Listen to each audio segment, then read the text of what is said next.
Yo, yo, yo, yo, yo. Ladies and gentlemen, welcome to my channel. I am Ike, and we're ready. We are ready.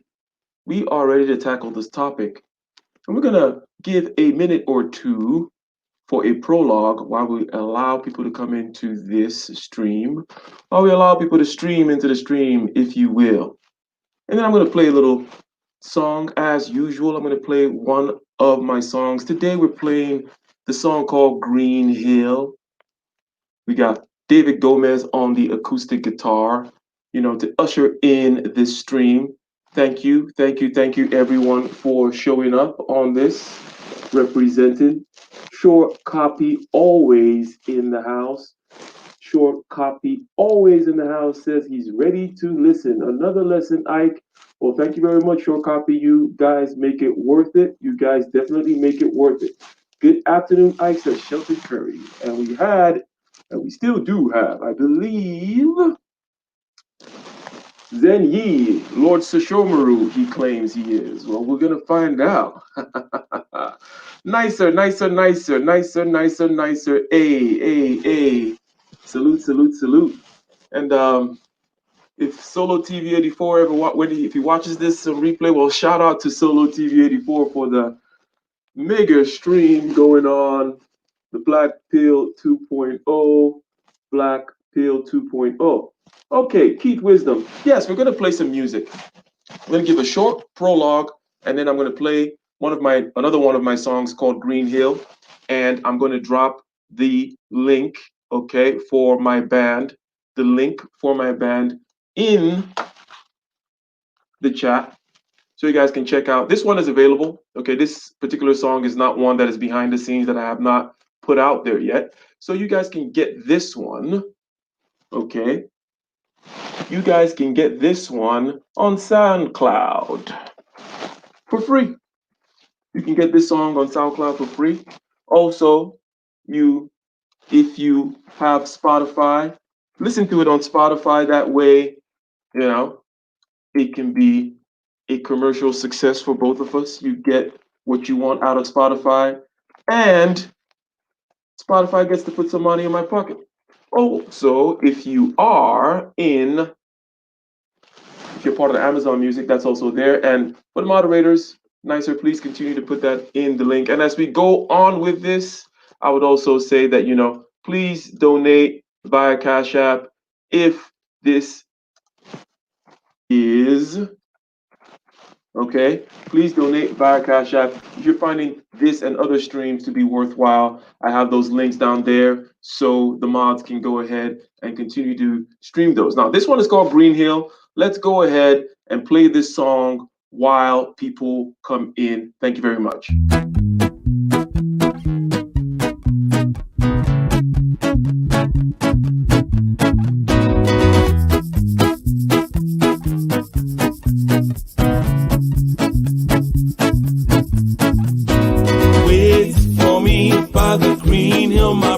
Build shelter, make sure there's room for another. For surely what is mine unto you I will offer. For diligently guarding a citadel and cover. Wait for me by the green hill, my sister out there. You be safe from the blizzard and the blister. The marching will be hard, the mountains will shiver. So wait at the green hill down by the river. The harvest of the year and all the chaff is cast away. Marching then retreating to live to march on all that the resources are depleting. Guess it's just the price we pay. Emotions they are fleeting and lead many a man astray, tormented by the sword and the vagaries of war.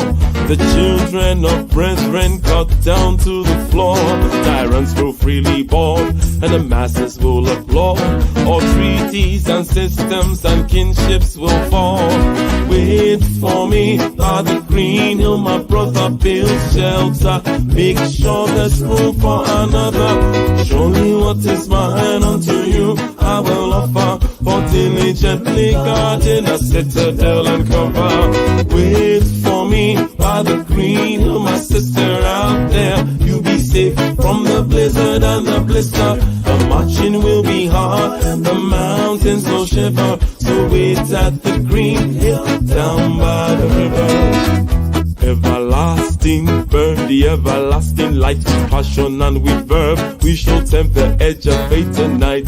Cannons are blasting, hearts are filled with fire and fright. Weapons are massing, we're building them at higher heights. From depth of the sea to the soaring of the peaks, the children of brethren can't find their release. For vengeance or for peace, because the sorrow and the grief, the wind by the green hill will bring some relief.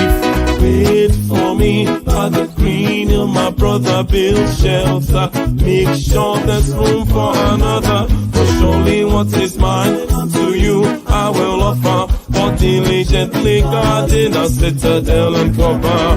Wait for me by the green hill, my sister out there. You be safe from the blizzard and the blister. The marching will be hard, the mountains will shiver. So wait at the green hill down by the river.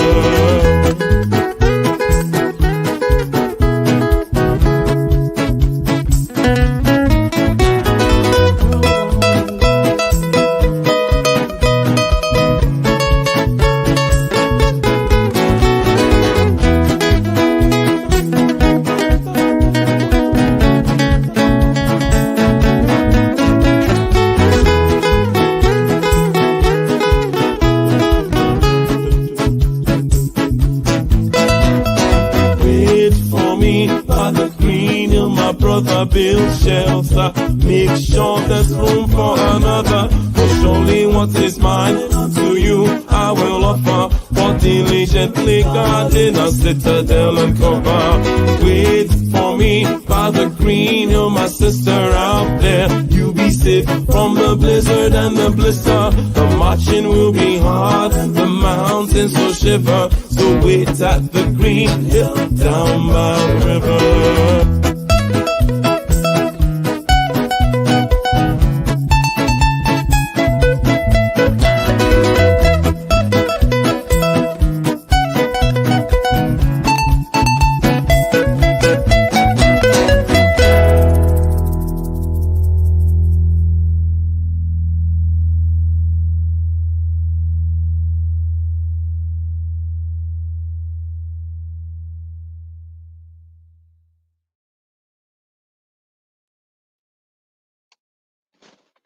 Hello, hello, hello. Do another quick sound check. Let me get a one in the chat if you can hear me. Let me get a quick one in the chat if you can hear me.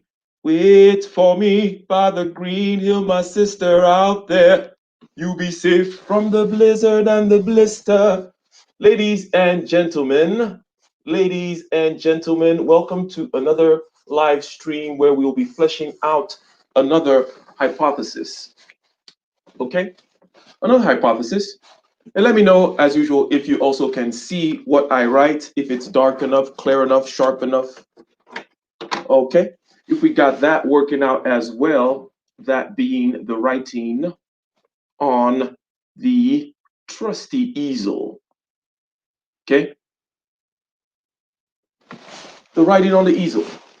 The writing on the easel, ladies and gentlemen. You zoom in here, check this out here. Nice, nice, nice, nice, nice, nice, nice, nice, nice. Thank you very much, Q Dog. I'm assuming that's how you pronounce that. Nice. Shout out to Falcon Black, Short Copy, Nicer, everyone in the building. Okay, this is writing is lighter. And I'm gonna go ahead and I'm gonna try out a couple of things. Usually the blue ends up being the best. Okay, the blue ends up being the best. So I'm going to screw it up here by putting the blue or shall I say, putting the blue over the already written red. This is called pay attention, okay? Pay attention. And as it says in the description, the idea is this. The situation is this. The context is this. You have something that you need to improve. You have something that you need to manage and you need to implement some kind of improvement plan. We're always needing to improve things. You need to improve our finances, our relationships, our health, our diet, our weight, our money. Okay? We're constantly trying to improve, but the improvement process, okay? The improvement process can be overwhelming. Okay? Patiently trusting the process, says Keith Wisdom. That is a saying of yours. Shout out to Keith Wisdom. Patiently trusting the process. Okay, now let me state the hypothesis.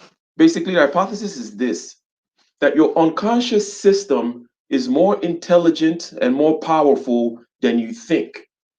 Hence, if you need to implement some kind of improvement plan, all you need to do is take your thin layer of consciousness and direct it towards what needs to be improved, and the rest will follow just about automatically. Let's unpack that a little bit. What do I mean by your unconscious system? Okay. By your unconscious system, I mean that which occurs of itself, that which is automatic. Everything from the beating of your heart, the regulation of your blood pH. Okay? The beating of your heart, the regulation of your blood pH, homeostasis, temperature regulation, all that stuff. And then if you go into the mind, if you will, the realm of images and talk in the head, all the movie, the big movie reel, the reel to reel movie that's playing right now in your head, the voices in your head, the feelings in your body, which are emotions, which tend to be tied to also the voices in your head and the images in your head. All those things just play out automatically, right? We get a one in the chat if you understand what I'm calling the unconscious, and it's not my particular definition of the unconscious. So I'm just fleshing it out because whenever the word unconscious is used, it tends to need clarification, let's say. It tends to need clarification. So what I'm saying is that your unconscious is more powerful and more intelligent than you think. And what is your unconscious in this case? It is that which occurs automatically. The oxygenation of your blood, the beating of your heart, homeostasis, temperature regulation. Okay? In other words, about 99.9999999% of what you say you are, you're not in control of. It happens. It is a happening. You're just here for the ride. You are just here for the ride. Okay? And hence the elephant and the rider analogy. The elephant in this case will be your automatic systems, your unconscious systems. Okay? Fresh marker, people. Fresh marker. You guys got to witness the unpacking, tearing of the rubber on the marker. There is an elephant and rider analogy popularized by Jonathan Haidt, I believe his name is. He is a psychologist of some sort, and he talks about the elephant. Let's see if I can draw an elephant here. You know, forgive my drawing. And he talks about the elephant, and then there's a small little guy on top of here, the rider, sitting on top there, yoga style, riding the elephant. Okay? You may already get what this analogy is about. The elephant is your unconscious, your predilections, your preferences, even things that you prefer. Okay? The way broccoli tastes to you, which is kind of different from the way it tastes to other people as well. The beating of your heart, homeostasis, temperature regulation, the images in your head, your dreams, all that stuff is the elephant. Okay? And then the rider is this thin layer of consciousness. Young J, salute in the chat. Young J, salute. Let's get this knowledge. Let's get this knowledge, says Lord Smooth. You're not so late, Lord. Lot of mercy. You're not so late. But we got an elephant, which basically is your unconscious system. And I'm saying It is more powerful and intelligent than you think. Okay? The elephant and the rider analogy allows us to be able to picture this thing quite clearly. The thing that you call yourself, young Jay, short copy, nicer, that is listening to me right now, that is kind of aware of the listening to me right now, okay? That part is a thin layer that thinks it's in control. It has some kind of a control. The elephant and the rider analogy helps to ask the question, who is really in control? It is not to take away control from the rider, but it's to tell you, hey, can you really stop the elephant from doing what it wants to do? Let me get a one in the chat if you kind of understand the idea and the kinds of questions that come to mind when you say, the elephant, even though I've trained my elephant to a certain extent, I cannot really stop that elephant from doing what it wants to do. And the elephant, I don't really have much control over. The elephant is the one that takes the steps towards the direction that needs to go. The elephant is the one that really does decide. Okay. And if the elephant wants to throw me off and go buck wild, if the elephant wants to wild out, okay, there's very little I can do about it. So again, the elephant is your unconscious system. 99.999% of what you are, from your blood sugar regulation to the thoughts running through your head, is automatic. You're not in control of it. You're completely incompetent at taking care of any of that.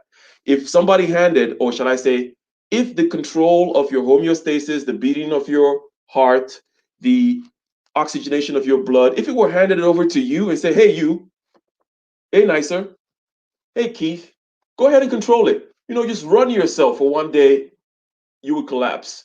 You cannot handle the system, okay? The elephant, okay, you should give its due.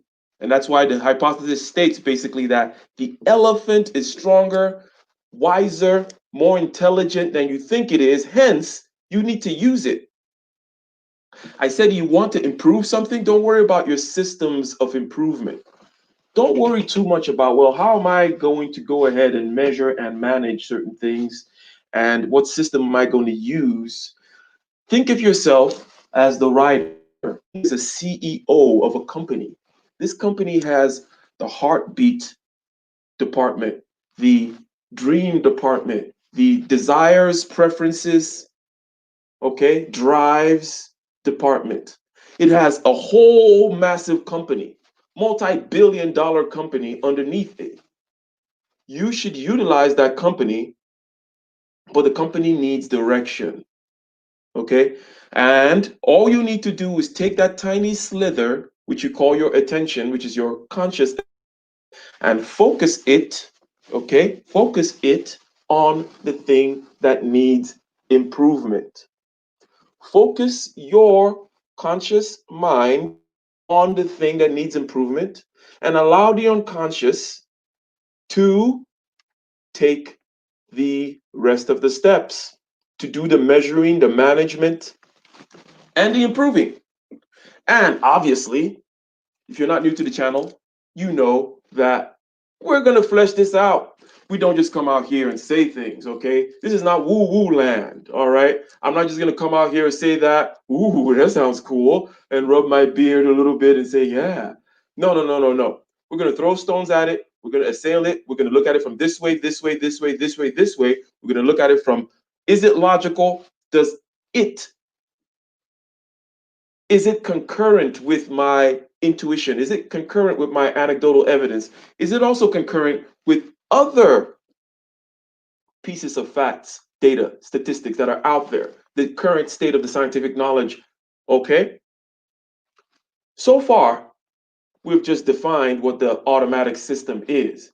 So far, we haven't said anything magical. We know that the consciousness is very much like a rider, very much like just a thin layer on top of this massive company, which you're saying a CEO, underneath this massive organization, which is doing things that the CEO cannot do. The CEO cannot regulate blood, oxygen, homeostasis, pH. Okay? It cannot regulate your understanding of the English language. Right now, I'm talking to you. I'm using the words in the English language. Okay? And you are understanding it, but you don't know how you're understanding it. The elephant understands it. The elephant does all the calculations, puts it all together, puts it in a nice frame, puts applies the rules of the grammatic structure that is relevant to English, and everything is just riding nicely. You're just a little rider riding the elephant, okay? It's very important that you remember this analogy when looking at yourself. So, vis-a-vis self-improvement, vis-a-vis self-improvement, okay? My 11 Bad Kids, that's a very funny name. And thank you, thank you. Yeah, I try to look halfway decent. Thank you very much. Now, vis-a-vis self-improvement, the company or the CEO, shall I say, you, the CEO, you, Q Dog, you, Young Swift, you want to improve. You want something to happen. Let's just take weight, for example, because that's one that most people can relate to. In other words, for most people, weight is an ongoing thing. Unless you're one of those naturally skinny people, okay? Wherever your weight is, it's something that you have to continuously have a process about. Maybe you need to improve it, or you're where you need to be and you're trying to maintain it. Okay? So let's say weight needs to be improved. Weight needs to be improved. You're the CEO. You're the CEO of the elephant. And there is a desire. The desire that is in your mind and also in the mind of the elephant, by the way. Okay? Because a lot of your preferences, desires, drives, and so on and so forth are in the realm of the elephant. So it needs to be improved. I'm saying, hey, you have a whole organization there. Utilize it. And all you need to do is to use your attention. That's your department. Your department, as the writer, is to direct the elephant.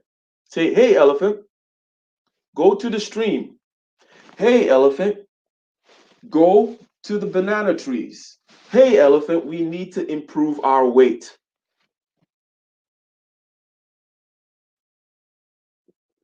We need to lose some weight. How do you go about implementing that? Okay, so far that's kind of just many different views on what the hypothesis statement is. So far, I haven't proven anything, just making sure that the statement makes sense. The statement being that your unconscious being is more powerful than you think it is. If you need to improve something, all you need to do is focus your attention on what needs to be improved. The rest of it tends to occur automatically. Now, the focusing of your attention on what needs to be improved, that's on you, and you need to put discipline into it. Okay, and we'll talk about it. We use examples and so on and so forth. But that most of the rest of the stuff that happens is automatic, and that's the way you want it to be. Okay, that's the way you want it to be. Now, let's go ahead and flesh out something else. We've talked about the elephant and the rider a little bit. Something else that we want to go ahead and talk about is the idea, and this is just a common knowledge, but we want to say that it premises the hypothesis statement. The hypothesis statement, or one of the statements which I say, as a matter of fact, let me just say the heading or the title of the video says, Attention precedes measurement, management, and improvement. And the statement there that I would like to make is that what you cannot measure, you cannot manage. Let me get a one in the chat if you guys have heard that before. That what you cannot measure, you cannot manage. And let me get a one in the chat if this is something that is known slash understood. And again, we are fleshing out the hypothesis. What you cannot measure, you cannot manage. Okay, and if it's your first time hearing it, or even if this is, you've heard it before, it bears repeating and it bears explaining. Because basically, how can I manage my employees if I can't measure their productivity? How can I manage my bakery business that needs to deliver bread to the grocery store. If there are no parameters that I can measure, if I cannot measure how many ingredients I use, how many employees I have, the hours that they put in, how can I switch parameters? How can I be like, okay, let me hold this one still and change this particular parameter? Let me see if I can change from part-time to full-time. In other words, things need to be measured for them to be managed. And this is why I have a big issue with fluffy self-improvement kind of talk. In other words, self-love and self-esteem. Look, like I always make it practical. If you watch my videos, it's always do this and you will see this. Try it tomorrow. Or doesn't it make sense right now? And you say one in the chat. It's not, and also there's going to be measurable outcomes.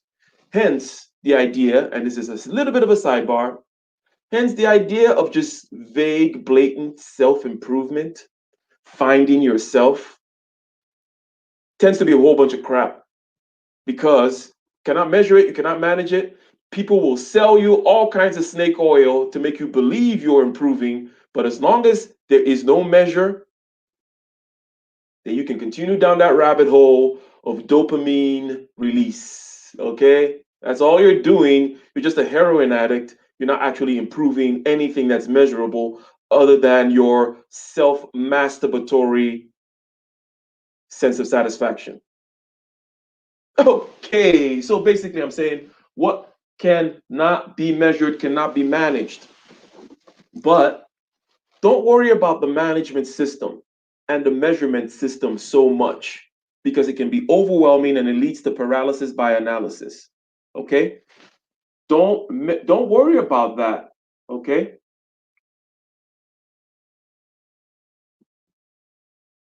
Young Swift says the first time he's heard it. But hopefully it makes sense to you, Young Swift. Put a one in the chat if it makes sense to you that in order to manage something, you need to be able to measure it. And that is a very good technique to use it all throughout your life. Okay, somebody says, okay, something needs to be improved or managed or whatever. If it's not measurable, okay, you're gonna have an issue. Or when something needs to be improved, you need to break it down into chunks and pieces that need to be that are quantifiable. Okay, how do I quantify these different parameters so that I can test? Because you need to test in order to manage. Young Swift says one makes sense. Okay. But what I'm saying here is relax, ladies and gentlemen. Yeah. The writer, the conscious mind, says it needs to lose weight, but it's worried about the systems, how it's going to measure the particulars of the systems and manage it and get the outcomes. It's worried about all kinds of things. How am I going to be better at my relationships? How am I going to be better at my subjective consciousness? How am I going to be better at my business? How am I going to increase my bank account? How am I going to get more clients? How am I going to relax? Relax. While I continue to peel the plastic off this pen here. Very satisfying feeling to peel off a new marker.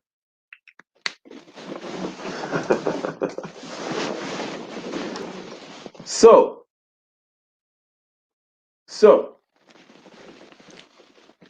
the idea again is that if you simply pay attention, the measurement and the management part starts to take place. Now, item number 2 I want to state here is what philosophers call intuition pumps.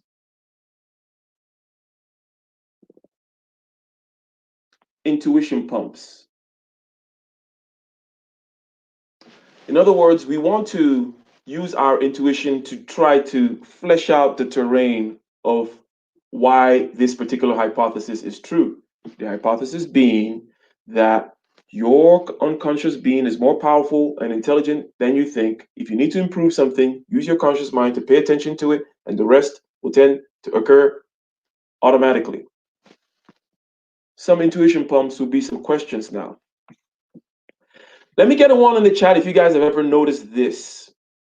You notice how people whom are overweight or don't like the weight they're at tend not to weigh themselves or tend not to know exactly what they weigh? Let me get a one in the chat.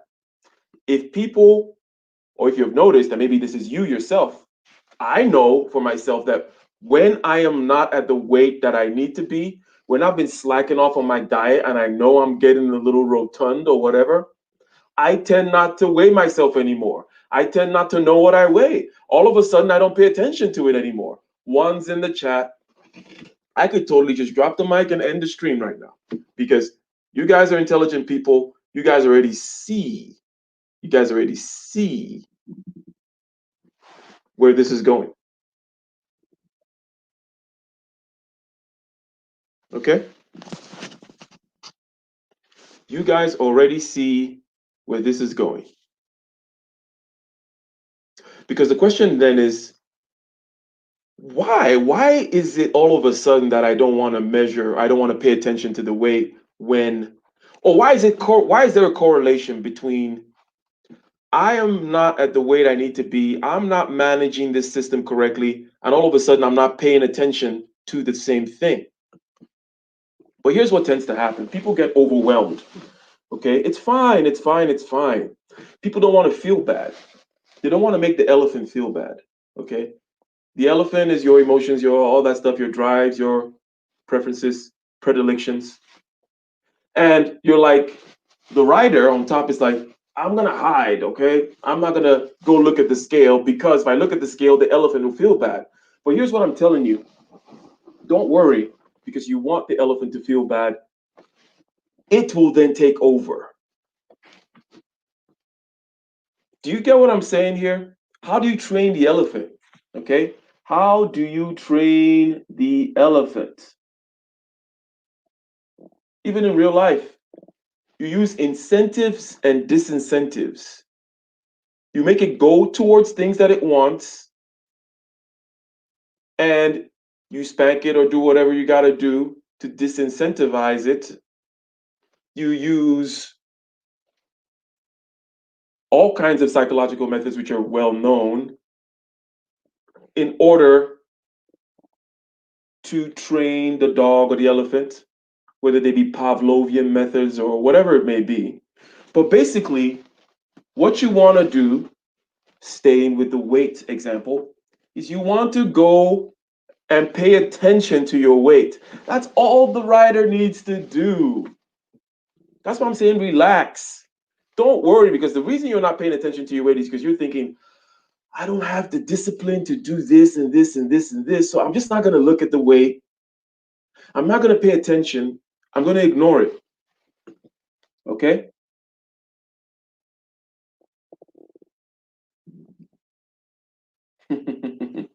That's when I know the wife is serious about a diet, when she wants a new scale. Yes. Now, the thing is this though. Don't beat yourself up. Go and look at the scale, and your unconscious mind will begin to do things. Again, we're built with this idea of why do people not measure or weigh themselves? Why do they take attention away, for example? Well, let me not put it that way in terms of a causal effect. Shout out to Jessica X. Let me not put it that way in terms of a causal effect. Let me ask the question, why is there a correlation? I'm just asking the question again, which we already answered and which we already know, but this is an intuition pump. Okay? It's a way of making an argument by giving you asking you a rhetorical question, and then all of a sudden you begin to see the shape of the landscape that we're trying to create. So the idea is, why is there a correlation between you getting out of shape and getting fatter and fatter and you not paying attention to your weight? There seems to be a correlation between those two things. And then the inverse is the case. When you're actually in shape, you're paying attention to your weight. Okay? Again, the hypothesis is if you want to make an improvement, don't worry, don't stress. The elephant, your unconscious system, is more powerful than you think. All you need to do is take your thin layer of consciousness and pay attention to the scale. So, what you need to do, rather than worry about how am I going to measure, manage, and implement the improvement, don't worry about it. The elephant, your unconscious, will measure, manage, and implement the improvement. All you need to do is direct the elephant in the direction it needs to go. All you need to do is start weighing yourself. You simply need to start to weigh yourself.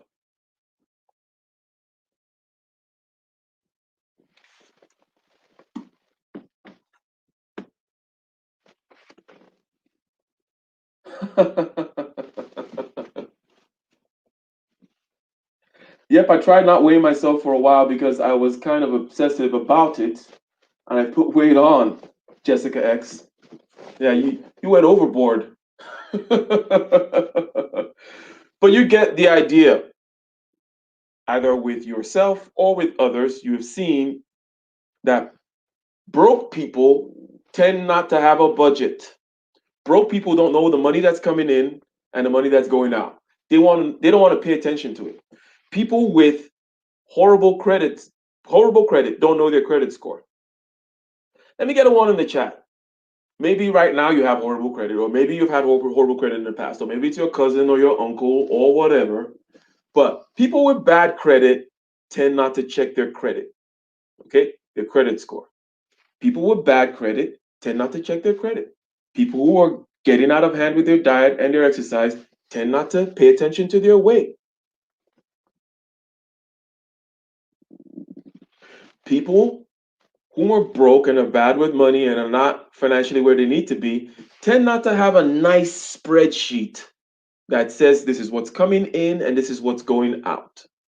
There's a correlation between the improvement not being made and the attention not being paid. The improvement is not getting made and the attention is not getting paid. You need to pay attention up front, okay?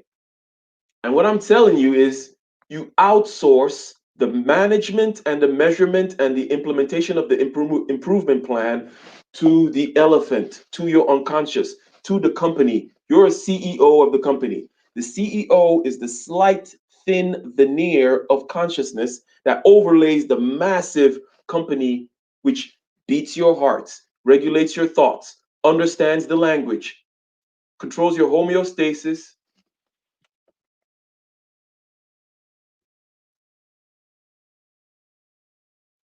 and your temperature control. Your entirety, the entirety of your unconscious system, you want to outsource the actual measurement and implementation of the improvement plan to them. All you need to do is get up and go to the scale. The elephant already knows what needs to be improved. Okay? The elephant already knows what needs to be improved because it is the seat of the desires and the preferences. Okay? You don't need to tell the elephant that it needs to lose the weight. Okay? It's telling you, okay, that's where the uncomfortable feeling is coming from. Okay? You are ignoring it because you think you need to manage it. You are being a micromanaging CEO. Ho, ho, ho, ho, ho. That's what I'm saying. You are being a micromanaging CEO. Okay? The elephant wants improvement. Okay? For those that are coming in, the elephant is your unconscious mind. Your unconscious mind is the elephant because it is the bigger part of you. Okay? It is the part which needs to be trained, but while the rider has some control, the rider really, really, really needs to respect the elephant because you cannot stop the elephant from doing what it wants to do. Okay? And you have all that power underneath you. Therefore, you need to use it. You need to use the company. Don't be a micromanaging CEO of thinking, oh, you know what? I'm just going to put off losing weight because I don't really know the particular system to use and this and that and the other. No, all you need to do is point the elephant in the right direction. In other words, say, elephant, let's go look at our weight. Pull out the scale every morning, look at the weight. Just keep looking at the weight. The elephant already knows what the end goal is. The elephant already knows what the end goal is, and it will start moving towards where it needs to move towards. Now,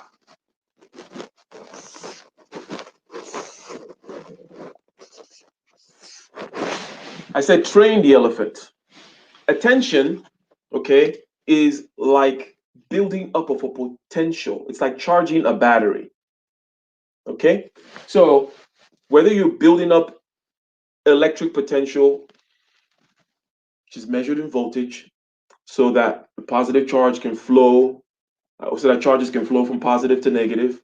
Or let's just use the water analogy. Here is a tank. A tank is placed on top of a tower. Okay, this tank is placed on top of a tower. And the potential energy, in this case, gravitational potential as opposed to electrical potential, gravitational potential resulting from its height, right? It's used to push the water down. Okay, it's used to give the water energy. Okay, your attention is like a pump here. Your attention is the pump which, first and foremost, gets the water over there. And over here, you need to do some kind of improvement. You need to improve something. Okay? I'm saying all you got to do is pay attention. It starts pumping up the water into the system. It starts to train the elephant. And the rest of the measurement and the implementation of the plan is just going to happen the same way that the water flows from the height downwards due to gravitational potential energy being converted into kinetic energy, or the electrical voltage causing the charges to flow from the positive to the negative pole, or whatever kind of analogy you wish to use. But let's stick with the tank. Let us stick with the tank. Okay? We have talked about the intuition pump, which makes us know that there's a correlation between not paying attention and goals not being met. Somehow we all know that, and somehow we all do that. My claim here is the inverse is the case, which we also know. The statement of the first fact implies the statement of the second fact.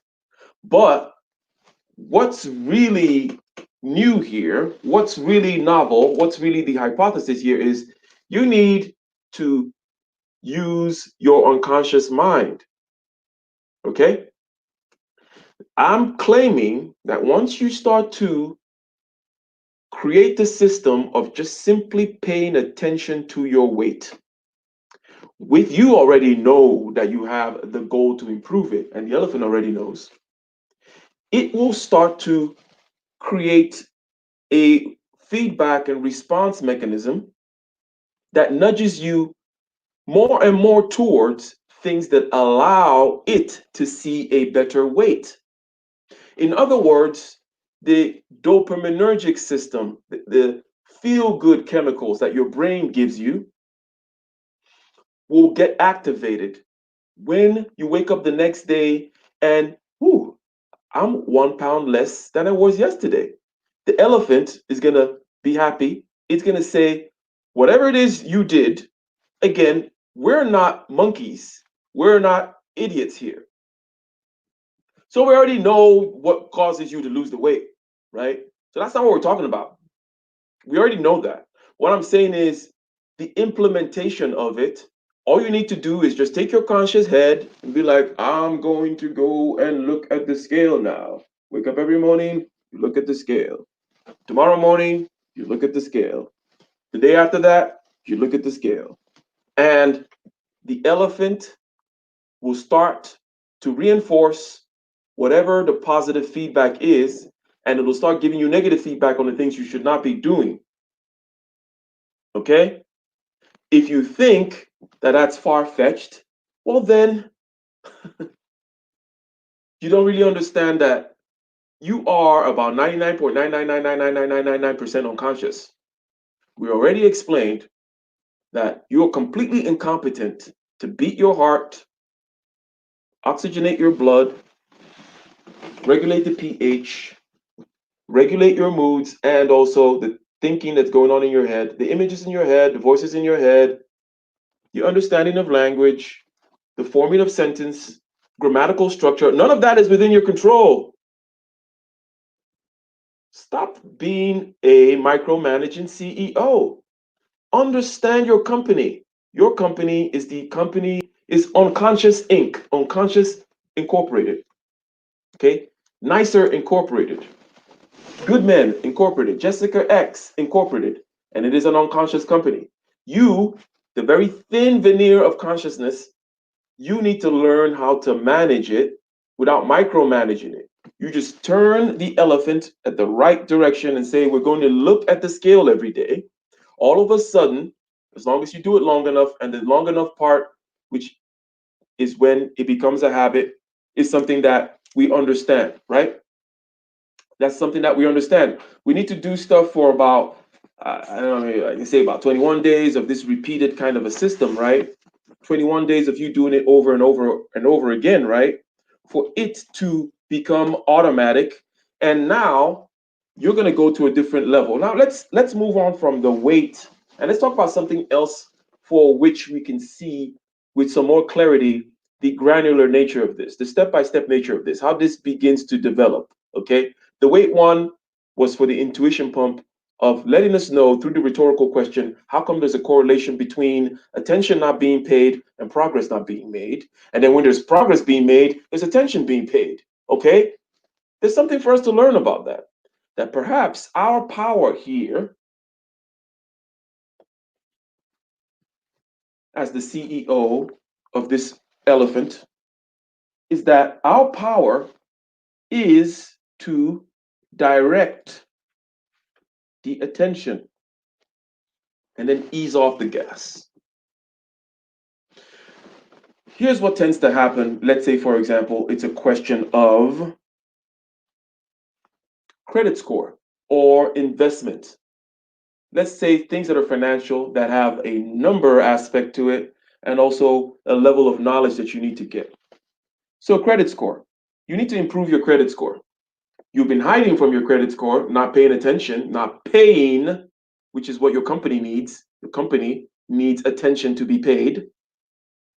The elephant needs attention to be paid for it to begin to do the work. Its paycheck, it will not do the work.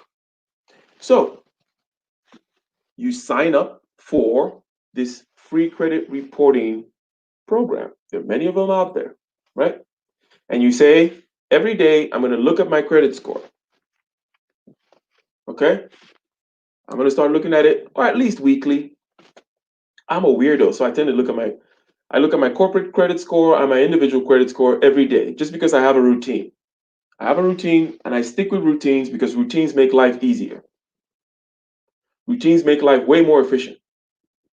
And as I mentioned before, well, maybe I didn't mention it before, but maybe I'll do another stream on this thing, which is about, you see, boring people and, people who don't do stuff, okay, tend to look for excitement from stupid things like, I don't want to go to a new restaurant and I want to just travel the world and I want to do all those things are fine, okay? But what you want to do is routinize the small stuff so that you can get fun from the actual productive, creative stuff. What do I mean by that? And this is a tangent, okay? This is a tangent. We'll get back to your credit score in a second. Let me see here with this light. What's going on with this light? Let me turn that down, yeah. So, my tangent is about the fact that you need to routinize the small stuff, okay? I fly the same airline, sit in the same seat, go to the same hotels, go to the same steakhouses in the cities which I've found the right steakhouse. I find the right steakhouse. I know that's where I'm going to eat. I'm not looking for excitement with the small stuff because I'm out there for a business deal. I'm out there taking a risk. I'm out there to record an album. That's where the excitement comes from. You need to routinize the small stuff and go look for your excitement in productive endeavors. Not, oh, you know what? I'm going to let me fly a different airline and go to a different steakhouse just to get excited. No, you should be like, I'm going to go down to LA. I'm going to fly the same airline and all that kind of routine stuff so I don't have to think about that stuff. And what I'm going to be thinking about is how I'm going to knock down the door of this client that I'm trying to get and how I'm going to implement this particular plan, cold call the guy, close the deal, risk this thing, do this, do that, make moves. Stop with the boring crap about how you need excitement in your life based on the stupid food you're putting in your mouth. No, go do something. Do something real if you're looking for excitement. Anyways, I will reel it back. Don't get me started. Don't get me started with my chastising and stuff. We were talking about your credit score and how you simply need to be the person that pays attention to it. Now, if you pay attention to your credit score enough where you routinize that process, you routinize the process of just simply paying attention to the credit score, it becomes automatic, it gets outsourced to the elephant. What's going to happen next is all of a sudden you're going to start noticing, well, not a tangent, intertwined. Yep, yep, yep. Little head fake. You're going to start noticing, you know what? It seems here, or it says right here underneath here in the fine print, that if I utilize less than 20% of my credit, available credit, I actually get a better score. Hmm. Okay. So now, basically, what you do when you do this attention thing, everything is like this. The attention, your conscious mind is there to grab new information so that it can be routinized, so it can be made automatic. Okay? You drive a certain route on the freeway every day, and everybody knows this, that the first time you drive it, you're paying attention. Okay? You're paying attention to the trees, the cars, and all that stuff. And then, boom, all of a sudden it's automatic. All of a sudden you can just drive 60 miles. And let me get a one in the chat if you understand what I'm saying. Okay. All of a sudden you can drive 60 miles on that freeway and you're like, I don't even remember driving that. But you cannot do that when something is new. In other words, attention pays attention. Consciousness, if you will, the thin layer of the conscious mind is there to pay attention to new things. But the only reason it's doing that, it's so that it can take it and outsource it to the elephant, because the elephant is a lot better at doing stuff than you. Your unconscious mind is a lot better at driving that freeway than you are. Okay? It only wakes you up when something new comes up. Okay? Like, hey, something new is going on here. Let's take care of this. Okay? It's like riding a bicycle. You don't know how you ride a bicycle. Okay? You just pay attention. You take the elephant. Okay, gotta go ride a bicycle. You sit on it. You keep falling until you stop falling, and then boom, it's automatic now. So the idea is the conscious mind, that thin layer, that thin veneer, and I keep emphasizing the fact that it's very thin because it's not in control. Okay, it's not in control. You are a very massive, complex ecosystem of gut microbiome and all kinds of things, all kinds of systems, cells, tissues, organs, systems, dreams, archetypes, drives, predilections, preferences, none of which are in your control. Okay? And the main reason that you simply have this rider on top of the elephant is so that the rider can find new things to put into the automatic chamber, if you will, to routinize, to systematize, to institutionalize, if you will. So look at your credit score and then routinize that system. It's going to start the dopaminergic system giving you positive feedback on when you're doing the right things, negative feedback when you're doing the wrong things. And then it's going to go to the next level. Okay, we got that part. What else? Now you're going to pay attention to the, I need to use less than 20% of my credit score. Boom, boom, boom. That even is going to become some kind of automatic thing. Okay. All of a sudden, every time you're looking at that thing, once your credit utilization goes over 20%, you feel like a pain in your body or something. That's what you want. You're using the elephant to do the work. You are using the elephant to do the work. Young Swift, exactly. Ultra instinct. Ultra instinct mode for the Dragon Ball Z people here. All right.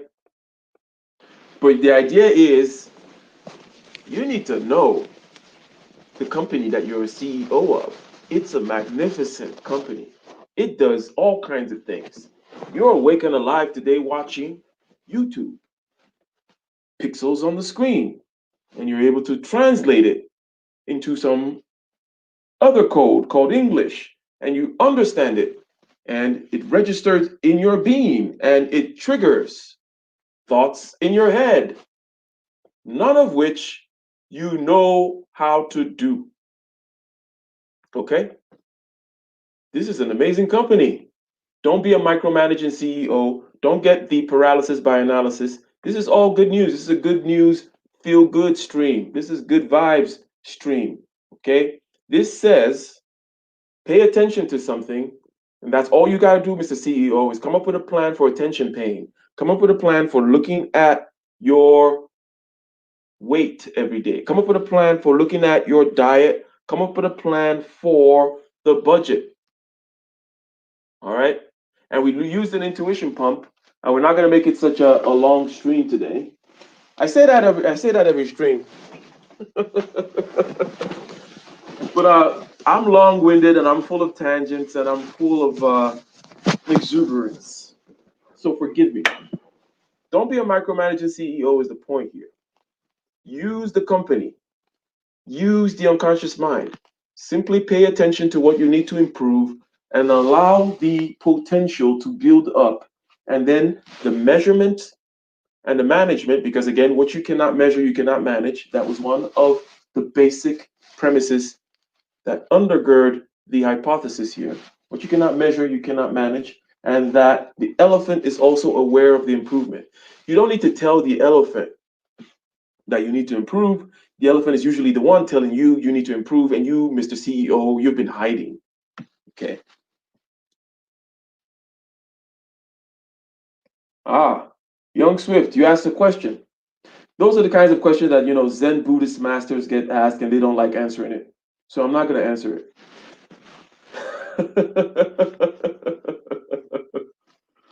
you know, but in the interest of, and there's a reason why they don't answer it, and perhaps because action is what should be incentivized, not storyland. Not, oh, so you were this or that. It's like, no. What should be incentivized is where, are you in ultra instinct mode, right? It's like riding a bicycle. I can tell you about the seat of the bicycle, the frame of the bicycle, trails to ride, helmets to use, but until you get on the bicycle and ride it every day, fall until you stop falling, I really haven't taught you anything because I cannot teach you anything when it comes to the mode, especially, I should say, when it comes to things that have to do with subjective consciousness by definition. Okay? It's subjective, right? It's subjective. You can never come into my head. So the answer is yes, but it feels crappy even answering it, but you already get me. All right, so do not be a micromanaging CEO. Understand the system, understand the company, understand the elephant that you are a rider of. Understand that it needs to be tamed and it needs to be directed, but you don't really need to tell it anything. It tells you stuff, it tells you what you need to do. Don't go hide, Mr. CEO, when the elephant tells you we need to lose weight. Don't say, oh my God, it's so overwhelming, paralysis by analysis. How am I going to measure, manage, and implement this improvement program? Ah!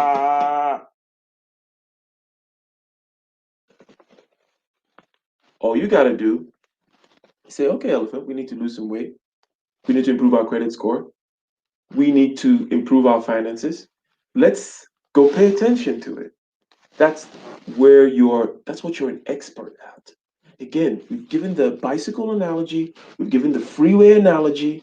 Okay, we've used several intuition pumps in order to try to flesh out the landscape here. So this is not something that is new. This is not something that's mysterious. We do this every day with other things. But when it comes to things that have to do with our self improvement, we feel this huge burden of responsibility, like we have to take it all on. No, you've outsourced the driving on the freeway to your elephant. You've outsourced the riding of a bicycle to your elephant. You've outsourced many, many, many things like the mastery of English, the understanding of the words coming out of my mouth to your elephant. You can continue to outsource more and more. It's what habituation, routinization, and so on and so forth is about. It's what the elephant is there for. It's begging you, okay, train me to lose the weight. And I was saying, you want to kick in that dopaminergic response where you get the highs when you see that your credit utilization is under 20%. Okay. And now you're going to pay attention for, I want it to be under 10%. Because how much credit you have, and then the utilization of your credit is a big one. Obviously, the main thing is you pay your bills, right? Or you wait the 7 years and you whatever you got to do in order to clear things out. I'm harping upon this credit one because it's actually very practical, right? It's a very practical thing for people to know. And the audience in the show are all high level people. So you tend to know regardless. But even if you know, maybe you haven't paid attention to every single aspect. So now when you look at your credit report page, which is free, which you've made a system or a habit of looking at, paying attention to, when you see it go over 20%, the elephant shakes. It says, no, no, no, we don't like that. Now you don't worry about the system of making sure you have good credit. Your elephant has been trained. Okay. Just like when you see your weight start creeping past that number, it should not be creeping past. Since you, Mr. CEO, have implemented the system of paying attention to the thing, the elephant will shake you like, whoa, whoa, whoa, whoa, whoa. We're not doing that. Stop. I don't like that. I don't like this feeling. We're not happy. Okay. That is the power that you have.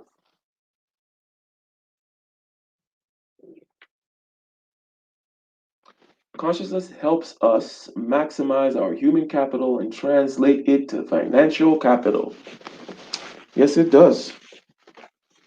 Everything begins with the mastery of subjective consciousness. In other words, everything begins with the conscious mind directing where we're going to pay attention to today in order to get the outcomes that we want. What are the inputs we're going to implement in order to get the outcomes that we want? A long thing that something we long routinized is walking, for example. You don't think about it anymore. Okay? You learned that when you were a baby. But if you get into an accident, get some brain damage or something, you're going to need to relearn how to walk. Okay? I'm saying things over and over and over and over and over again because most of the most profound things in life are often not things that are new. They're simply old things that we need to apply in a different context. Does that make sense? Let me get one in the chat if you know what I mean.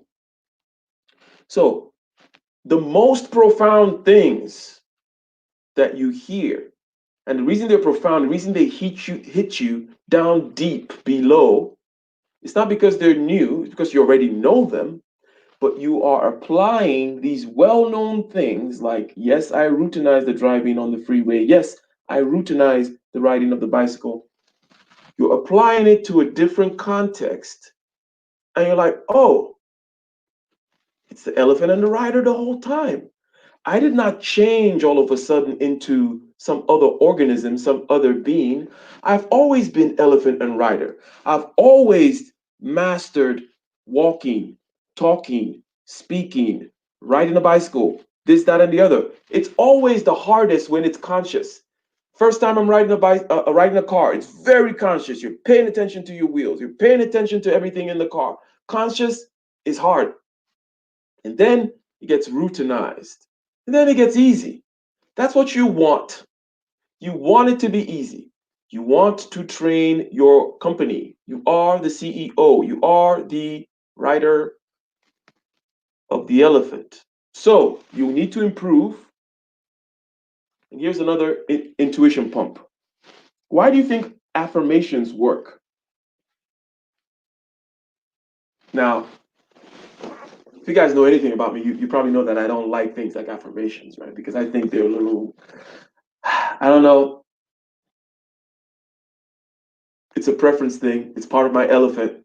My elephant doesn't like things like affirmations and things that even smack a little bit of woo woo. And if they're even in the neighborhood of crystals, crystals and one with the universe and the secret and the law of attraction, I don't even want to be in that zip code. Okay, get me the hell out of there. Okay, get me the hell out of that zip code. And it is not because I'm not saying the same exact things they say. Let me get a one in the chat if you know what I mean when I'm saying that I'm saying the exact thing they're saying. But what I say, or shall I say, the framing around which I put it, the context and how I say it is all the difference in the world. It's all the difference in the world. Okay? It's not because we're a whole continent apart, you know, the secret people and the law of attraction people and myself. It's because we're so close, but I think they have things so fucked up. They're full of shit. They want to make you think that things are amorphous and nebulous so that they can continue to sell you things, right? The smart ones. And then the 99.99% of the rest of them are just dumb. Dumb vis-a-vis the fact that they don't want to take responsibility in a certain sense. They may be very smart in other areas, right? I'm not talking about their IQ score here. I'm saying that that approach to things is just dumb. And it keeps you outside being able to routinize certain things. You want to learn something, see the structure of it, so you can put it away. Why do affirmations work? It's because you're paying attention. That's the thing. You simply, Mr. Writer, Mr. CEO of Unconscious Incorporated, you pay attention to something. And one of the means of paying attention is affirmation, not because there's some magical thing about speak it into the universe. What you say to the universe comes back to you. Should punch you in the mouth. You dumb effer.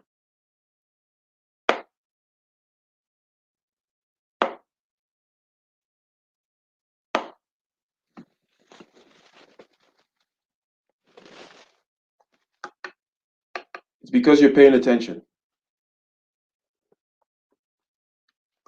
You pay attention. They waste your time telling you nonsense like that. You just speak it into the universe. Get the hell out of here. That nonsense. It's attention. What you focus on. If you're somebody that likes to write it down, then write it down.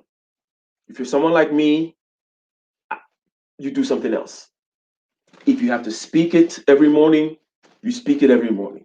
But it's not the saying of it, okay? It's the attention. It's the fact that the conscious mind is training the elephant. It's the training of the elephant. It is simple, it is organic, it is nothing new. You've been doing it forever. You ride bicycles with it. It's the same as riding your car. Don't let these idiots continue to sell you books and seminars because you think they have some kind of secret juice. Like, wow, this thing they're saying works. They must know some kind of secret stuff. So I'm going to go to their next seminar and their next seminar and their next seminar.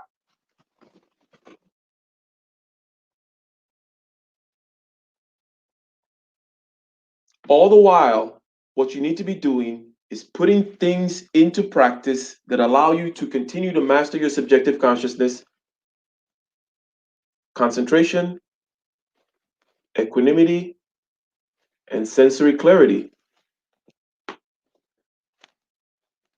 Those are the tools of the CEO. The CEO of the elephant can bring concentration to bear on things. It can bring equanimity, which is relaxation, which is not being perturbed by whatever's going on in the elephant. It can bring sensory clarity, which allows you to actually be more relaxed and actually get information and funnel it into the elephant. So the elephant can routinize things and then you get your goals achieved. So fuck that secret shit that people tell you. There's no secrets. All right? And I know you guys are not that crowd. I know you guys are not that crowd to begin with. You would not be listening to my content if you were that kind of person. I just know. I just know. You would not be here if you were one of those that really did not understand that, look, we're living in this universe. It's a miraculous universe, yes, but it's not something completely foreign and alien to you. It's not something you haven't been doing. Again, the most profound things are not new. They're the same old things that you've always known, but you just simply have to remember that they apply in many domains and many different contexts.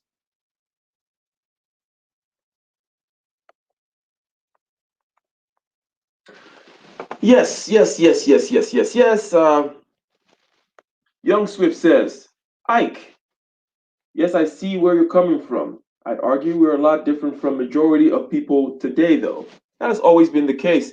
And it's not a question of today or ever. As a matter of fact, you go ahead and if you're the same kind of person, go ahead and plug yourself into any particular time in history and you'll find that you're going to be the minority. Right? That's just how things are.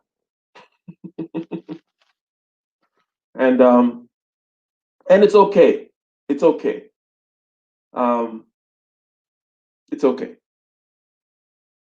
It is okay, ladies and gentlemen. So let me share a little bit about my routine. Okay, we've gone past an hour. And let me share a little bit about my routine. Why would I want to do that? Why would I want to do that? And by the way, I enjoy having conversations with you guys. So I just dropped a link. Okay, let's talk about this. Paying attention. Okay, paying attention. Paying attention. Using the thin veneer of your conscious mind to pay attention to something is a lot more powerful, and perhaps it's the only power that you have. And you need to allow the unconscious mind to routinize the implementation of the measurement and the improvement process. The elephant already knows that it needs to improve because it's the one telling you. So it's not like I got to train the elephant to know. The elephant wants to improve. The elephant wants a better credit score. Okay. The elephant wants a better credit score. All right. The elephant wants a better credit score. I'm going to keep you for now. Sir, chaos rain, if you could use, I'm hearing some Yeah, background. that's why I mute myself. Okay, gotcha.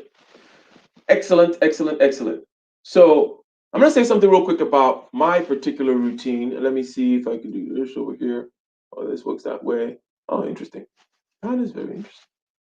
So, my particular routine, and this is only to flesh things out, to humanize things, and so on and so forth. Again, the idea is your unconscious mind is a little bit more or a lot more powerful than you think. Don't be overwhelmed by needing to make improvements because all you need to do is pay attention to certain things and you will go ahead and automatically follow through with it. Okay? We did the intuition pumps and understand that attention not being paid tends to be correlated with the improvements not being made. And the reverse is also true that when the improvements are getting made, people who are in shape tend to pay attention to their weight and they know their weight. People with good credit score tend to know their credit score. People who manage money well tend to have a budget, so on and so forth. But you know what? Before I talk about my routine, let's go ahead and address the gentleman that has joined us here. Uh, Mr. Chaos Rain, please, and thank you very much. Go ahead and unmute yourself and let us know what you got, sir. Well, my question, Ike, and thank you for having me on. I see that you have a channel now, and I tell most people that listen to any new content creator with good information, please subscribe and share it to this brother's channel. We want to get him to 1,000. I think he deserves it. He has put enough time and energy to other people on the space, but neither here said to go. It's very interesting you brought up the assessment tests. It's funny. Because we could assess certain progress if we do the work, right? Like say if a person's overweight, if Mhm. they do the exercise, the necessary exercise, and they see the body change because you could see it in full time. You look at the mirror, see anything different, you Mhm. could assess that. Same with a credit score. Now you have things that you can go online and you can check either if you have to pay or don't pay to know where you Mhm. stand in your credit. Mhm. But I think one question I do ask, I'm not sure if you answer it. What about like say if a person's improving financially, you know, or have Mhm. able to manage money? Is there actually a real assessment test to that, or is this comes with time? Okay. So obviously, on the one hand, everybody knows when they're improving financially, your bank account gets fatter, right? So that part is easy, right? Okay. Okay. Now, here is something that I do every morning. I The first thing I do, I call like the financial kind of check. So first I weigh myself, okay? First I weigh myself because it's just for reasons which I've said. Then what I do is I check all my bank accounts, not because I have something specific to, it's just a routine. I check all the bank accounts, private bank accounts, corporate bank accounts, okay? I check the credit score. As I said, just a routine. I check the corporate credit score and the personal credit score every day. And I check all investment accounts every day. It doesn't take that long, right? Because all you do is just sign in, and blah blah blah. All these sites are Especially saved with the already. cell phone now, it should be instant now with the cell phone now.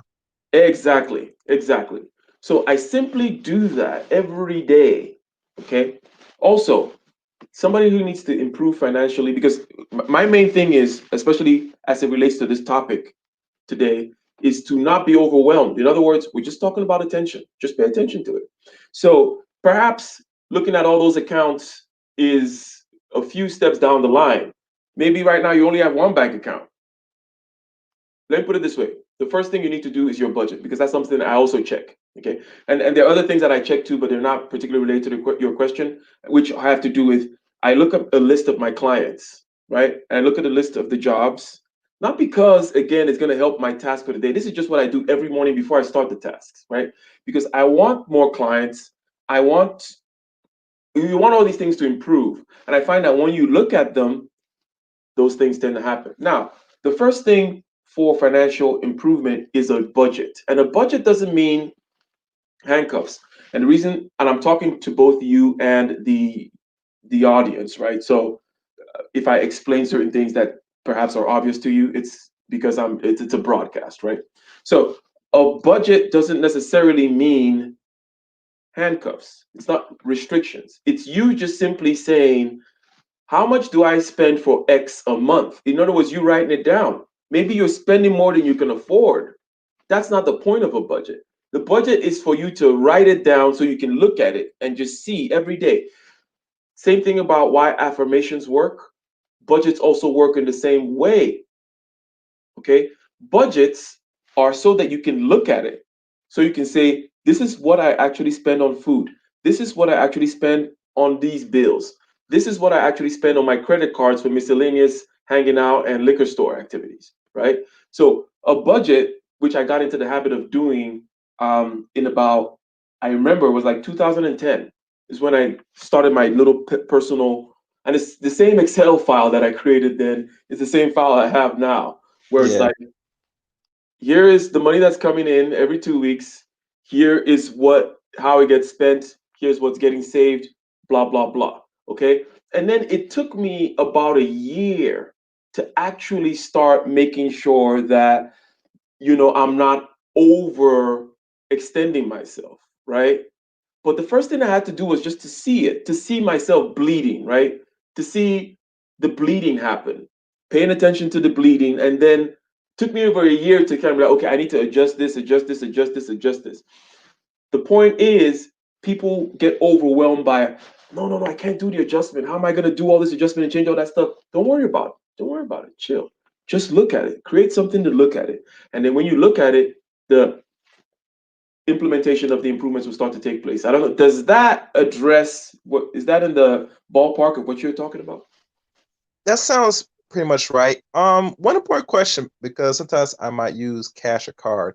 You think it's more makes sense for people if they're not sure, if they're not comfortable right now what they normally buy a daytime or a week to keep track? One better to do it on a card where they get a financial statement every month for their bank to see a Good. better rundown. Very good. I rather do, so there's certain expenses that can be automated, right? So the big ones, like your rent and your utilities, that's just goes out of your account somehow, some way. You don't have to worry Yes, about that, correct. right? Yeah, all the no, their bills. Yes, that goes out Yes. first. The miscellaneous stuff, because it's a little trickier to keep track of, I like to put on a credit card, not even my bank card. Okay. Okay. Now, Okay. there are other practical reasons for it. Credit cards, also because it's more secure in the sense that you can dispute, right? And um, using your ATM and somebody stealing your PIN number, things that there are many reasons, and you can look it up online, reasons that are tangential to what we're talking about right now. Tangential in the sense that they have to do more with security, right? Why you should not be using your ATM card, why you should be using a credit card. But in this case, I'm using a credit card because I already have the habit of needing to pay it off, okay? Or for pay it off for the most part, in other words, keeping my credit utilization. I have all this credit and I want the percentage that I'm utilizing to be under 10%, right? So I'm already in that habit. Therefore, every month I'm going to be looking at that thing. And if it starts getting out of hand, I know what to do, right? In other words, it's a great way of controlling, not just because of the security stuff, but also, right? Also because you can see the statement every month and you need to pay it off. And if you're unable to pay it off, then you know that, hey, I need to watch out this credit card. And then you can look, to your point, because it's a statement and all that kind of stuff. You can look, where's the miscellaneous, what's the extra crap that I did this, I bought that extra bottle of Belvedere, maybe I need to cut back on that stuff, right? Something like that. I see. I see. I see. I see. Okay. What do you do? Do you Mhm. use debit or credit? Because you said some cash or whatever. Like, what is your? Well, it's a mixture of combination. The credit card thing I gotta look back into again. I was been thinking about for some time this year. I didn't go Hmm, really go at it hard, but now that hearing this conversation, I might have to now get that down, just for the sake of the hmm, what I'm trying to do. And really, it's time now to start to build the credit. And I think because now we're moving more digital and certain things, it's a requirement for myself now moving forward. You know, because I'm able to pay off certain things on time, no problem, depending on what I'm spending. But I wanted to build into something, so I was been thinking about this for the last year now. But now hmm. that hearing this conversation, I think I'll probably have to go forward with this now. Know how to go about it properly because it's what my thing. I'm thinking of other ways to get a better outcome just for the small things as I'm building up Hmm. myself. And I Hmm. think just by the credit, always been hearing about it, and I was afraid of it like everybody else, but I didn't know what to do with it because I remember one time my junk was I didn't pay off on time one time, and I had to pay them just to, I guess what's the word, not repair, but because you didn't pay for I had to pay the fine. So Hmm. I took a break from credit card because I didn't know what I was doing. But now because I'm a little older and then I'm come across more information on how to go about it, it gives more confidence. So now I've now not only learned, but now how to utilize it to my benefit moving forward. Exactly, exactly. So yeah, for the benefit of those listening, I guess the idea is there's a lot of very good advice about not misusing credit. Why you should stay away from credit, stay away from credit, stay away from credit. But the idea is not to stay away from credit. The idea is not to misuse credit. The only way to get more credit is to build credit. And what are you going to use it for eventually? Is for something that actually makes business sense. Okay. Or, Bingo. Bingo. yeah, yes, 100%. Or, and by the way, there's also an insurance aspect of it, but you should have life insurance and certain other kinds of insurance and so on and so forth. But if there's some kind of catastrophic event that you need $50,000 for, you want to build yourself up to be able to have $50,000 worth of credit, right? Not because you're using it for anything, Yep. right? But because you want it there. And then, barring the catastrophic insurance aspect, okay, there is the importance in terms of the business sense thing, right? So, boom, you need to invest in yourself, or you need to invest in your company. You need to go and flip this house. Maybe it's real estate, or maybe you need to buy equipment and put in your trunk or your truck because you're doing power washing or electrician work or whatever it may be, right? You need to hire some employees. You need to buy some new software because you're a drafter and now you're hiring your drafting services out. You're working from home, COVID-19, all that kind of stuff. Drafting software costs a lot of money, but you're going to see the money back. That's when that credit becomes important. And if you notice, when I was talking about the checking of credit, I talk about corporate credit and also personal credit. I think that everybody should at least start an LLC, right? Or an S corp, depending on what you're trying to do in particular. Mhm. And then, in combination of building your personal credit, also build your corporate credit as well, right? Corporate, because I think that in America you have the ability to be two or three people, or how many people as you want to be. That's what corporate personhood That's is. how Donald Trump built his wealth. He has many business LLCs. Exactly. People don't understand that. It's like, oh, you're born, you have a social security card, you have this tie to the Fed, and that is your one personhood. But you are allowed corporate personhood as well. It has different tax incentive structure. It has different ways in which it protects you. Okay, and it has different things that it can do. Okay, it has its own it's like its own entity unto itself. And as a grown adult in America, because I'm only saying America because I don't know how the system works elsewhere, but I'm sure you can do likewise in other places. You need to at least get an LLC. Go to LegalZoom. It costs whatever, like $99 or something like that. Start doing that. And then, just to tie it back to this particular topic, when you start paying attention to the LLC land, you'll start to get drawn into, well, what else can I do with this LLC? Oh, this thing that I do over here, my YouTube channel perhaps can be under the LLC. And oh, I can begin to then expense certain aspects and have them as tax write-offs. Oh, I see this, that, and the other, right? You start getting drawn into that. The elephants start getting drawn into that because you paid attention. And a very good way of paying attention to something, by the way, is to put money into it. Once you put money into it, you're going to focus on it, and then the elephant gets pulled right through. But yes, for sure, build your corporate credit and build your personal credit because of the business case that you can always make and what you need, right? You always want to have as much credit available as possible, not so that you use it, okay? But in other words, the more credit you have, the more credit you can get because as long as you keep the utilization low, right? So if you only have, and I may be going on and on right now, but if you have, because you want to keep your credit utilization like below 10%. So if you have only like $5,000 worth of credit, okay, but you have like $2,000, $2,500, of this revolving kind of balance that keeps going, that's 50%, which is bad, and it looks bad on your credit, right? What you want to do is you want to find a way to get more credit. Okay, go ahead and expand your credit from 5,000 to 20,000 to 50,000. Okay, and then you can keep your revolving balance of the same $2,500 revolving balance that you're paying off, and so on and so forth.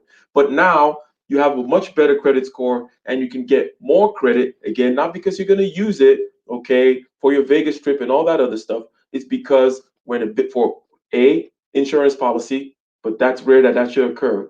But when that business opportunity comes in, boom, you go in, you use it, all right. And since you have an LLC, it can be a tax write-off, and that's how the game goes, right? And as you said, that's how Trump does it. And it's not just a question of just Trump. People want to.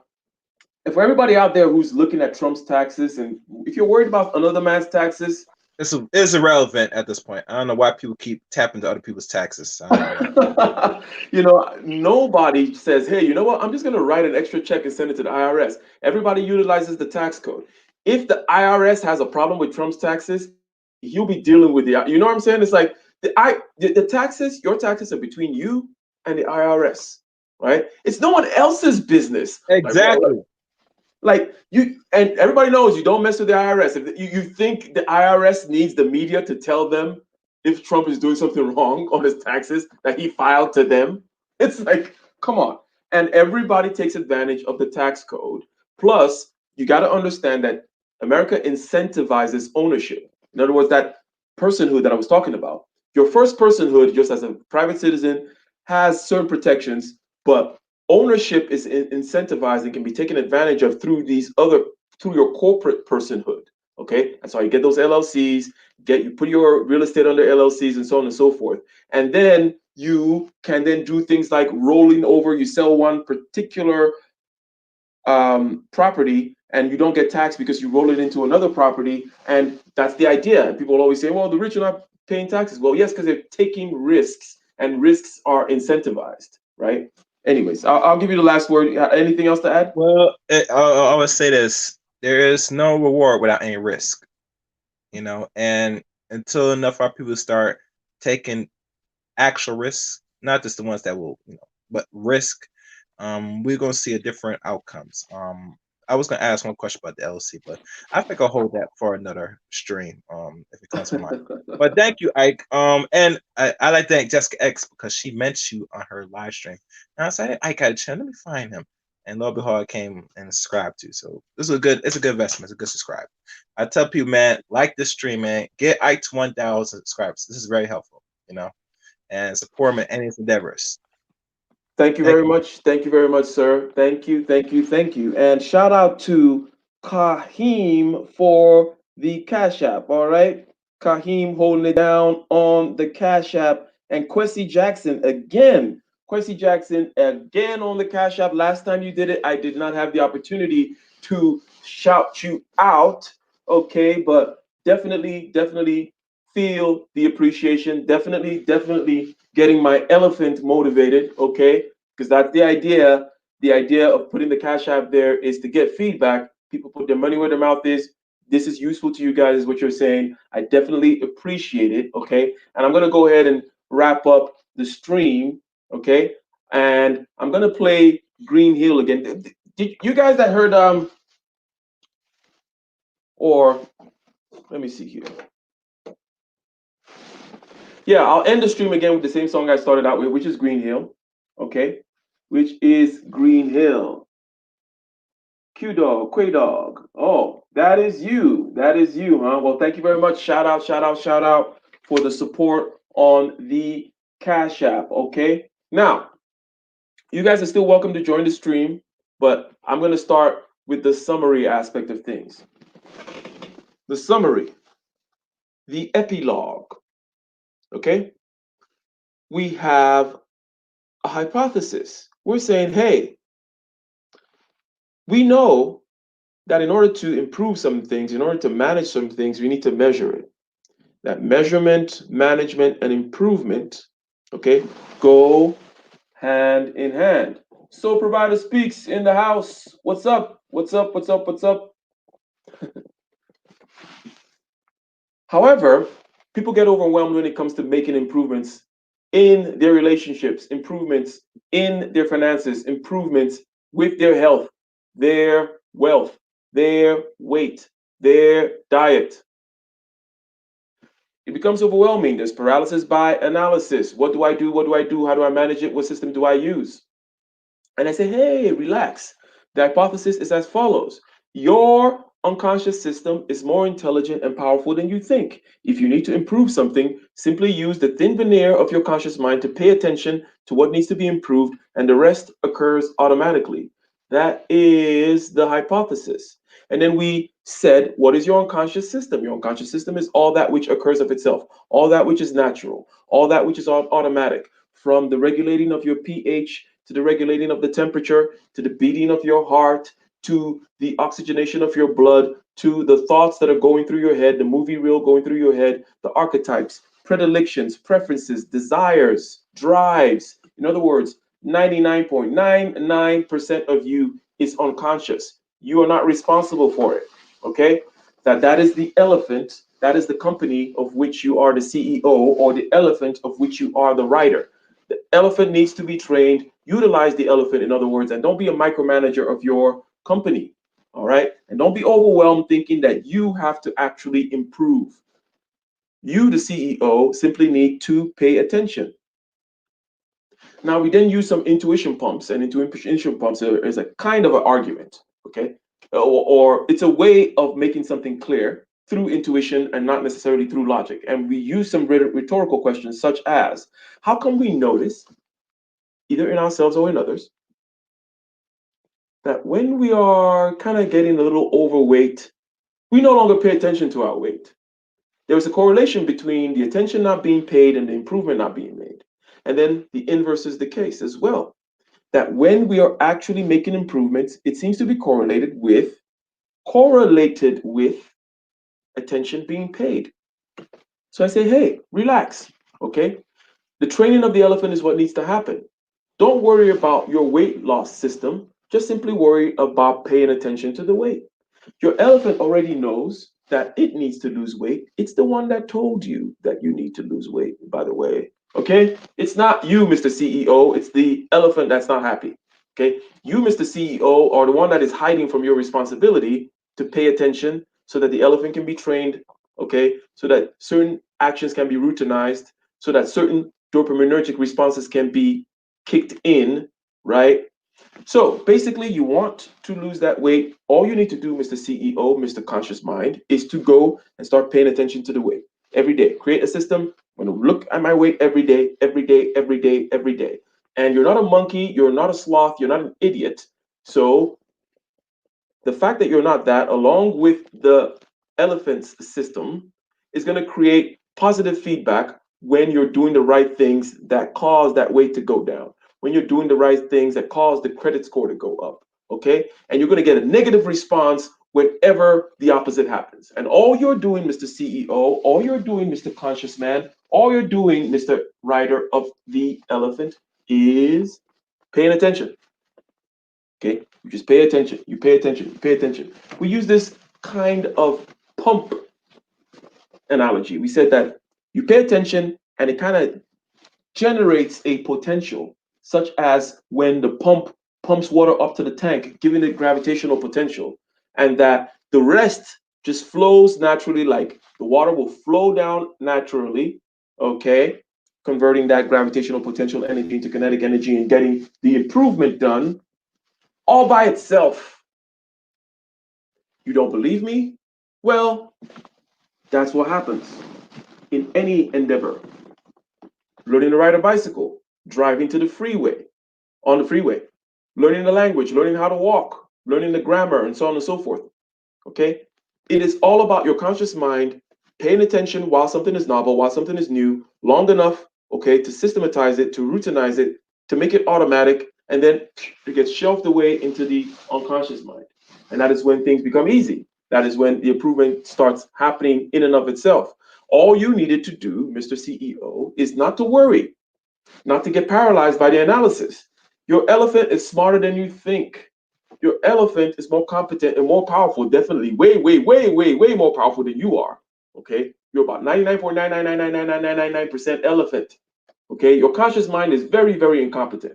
It doesn't know how to breathe, it doesn't know how to pump blood, it doesn't know anything about this very complex ecosystem of microbiome, cells, DNA, tissue, organ systems. You cannot do crap. You don't know what the hell is going on. Okay? So don't think you're in control, Mr. CEO. You simply need to guide the corporation being Unconscious Inc., right? Unconscious, Elephant Incorporated. You need to guide it in the right direction, and the improvements will be made. The measurements will be taken. The management will be done. Okay? The management will be done, ladies and gentlemen. So let me see here if there's anything else going on. Chaos Rain again. Thank you for joining the stream. Always nice to have an interlocutor in the stream. Yes, yes. Shout out to Jessica X one more time. She put me on her communities tab, and when I get a communities tab, I will go ahead and put her on um, as well. And for now, I'll continue to support. Okay, learning how to learn. Yeah, this is meta stuff. Anybody, this is all meta stuff. And by the way, affirmations are about paying attention. Okay, it's not about the secret law of the universe, you putting stuff out into the universe and it comes back at you, some kind of weird woo woo thing. Okay, it works, but the reason that I'm put off by people who talk that way is that they are not giving you the full information.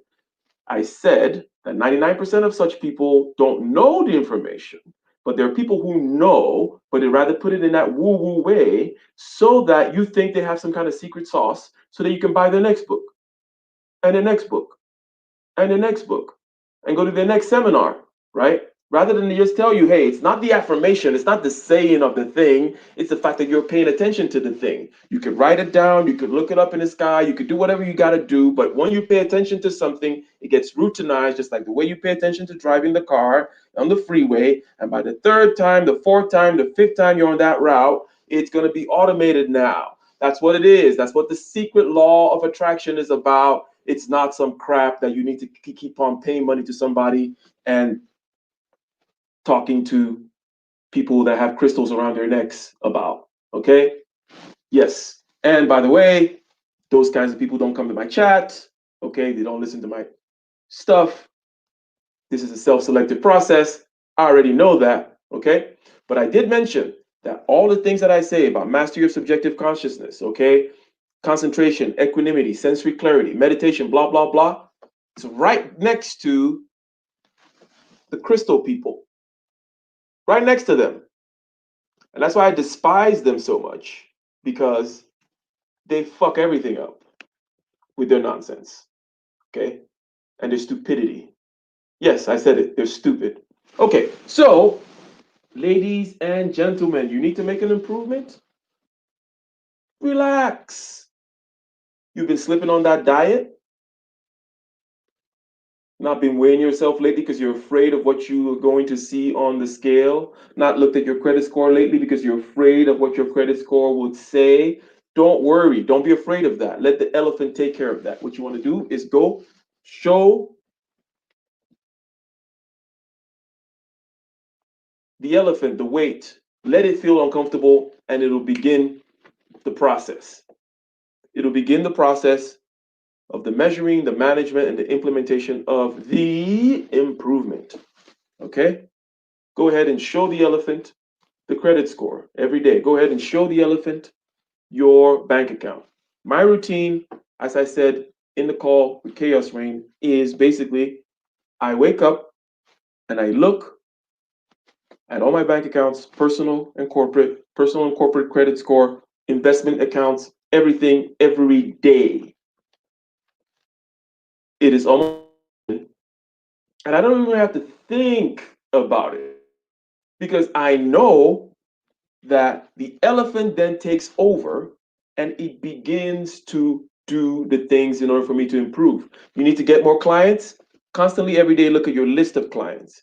It'll begin to have you, make you take the kinds of actions you need to take in order to get more clients and retain the clients. You can be like, you know what? Let me call client X. It's been a while since I called client X. Hey, client X, how's it going? That human touch, so on and so forth. Pay attention every day, your list of projects, your list of clients, all your bank accounts, your credit score, your weight, everything, okay, in this dashboard of things that you need to pay attention to external to you that you need to make improvements on.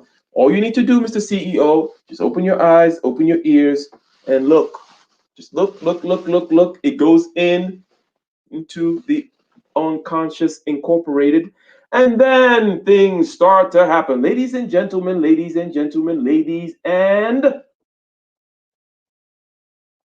gentlemen, we're gonna end on an acoustic vibe, okay? All right.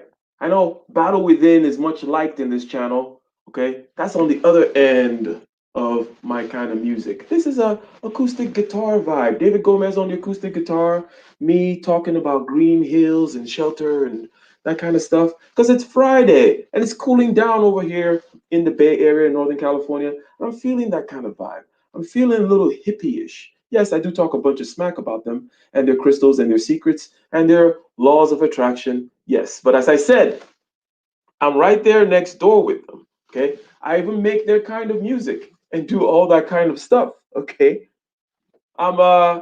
it's I don't know. I gotta find some kind of a good analogy, some kind of apt analogy that kind of explains my very, very close adjacentness, if that's a word, to the hippies. But the reason why I think that they screw things up so much is because they just don't give you the full system.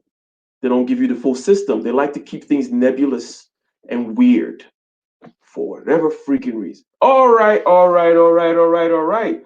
Ladies and gentlemen, please enjoy this. Go ahead and check out SoundCloud. Okay, check out SoundCloud for the music. And as I continue to record more behind the scenes tracks, I'll be sharing over here.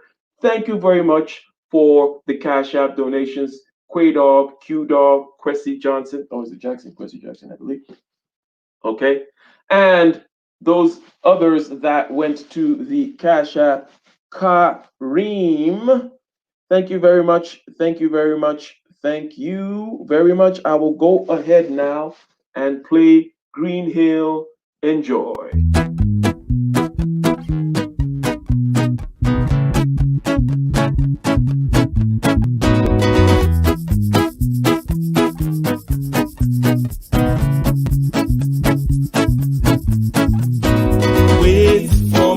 By the green hill, my brother built shelter. Make sure there's room for another. For surely what is mine unto you, I will offer. For diligently guarding a citadel and cover. Wait for me by the green hill, my sister out there. You be safe from the blizzard and the blister. The marching will be hard, the mountains will shiver. So wait at the green hill down by the river. The harvest of the year and all the chaff is cast away. Marching then retreating to live to march. I know that the resources are depleting. Guess it's just the price we pay. Emotions they are fleeting and lead many a man astray, tormented by the sword and the vagaries of war. The children of brethren cut down to the floor. The tyrants will freely born and the masses will applaud. All treaties and systems and kinships will fall.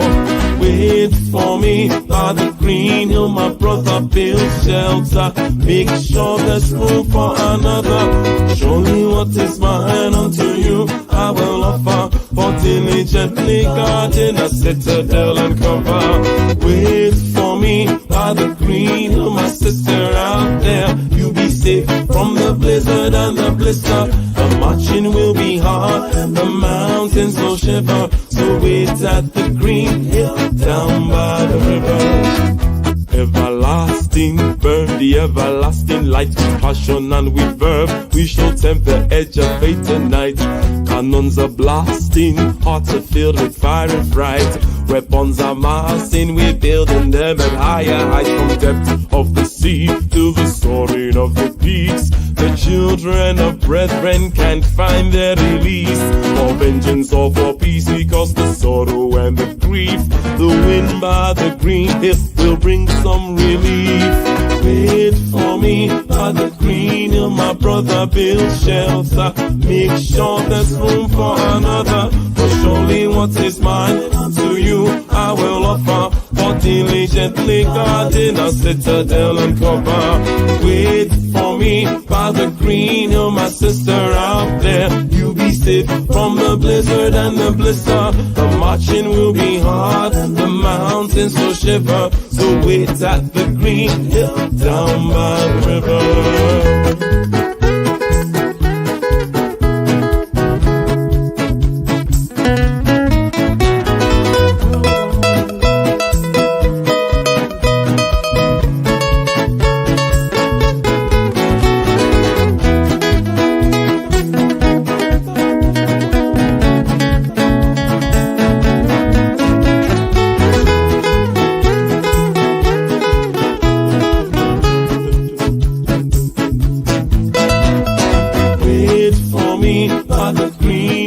Brother, build shelter. Make sure there's room for another. For surely what is mine to you I will offer. For diligently guarding a citadel and cover. Wait for me by the green hill, my sister out there. You be safe from the blizzard and the blister. The marching will be hard, the mountains will shiver. So wait at the green hill down by the river.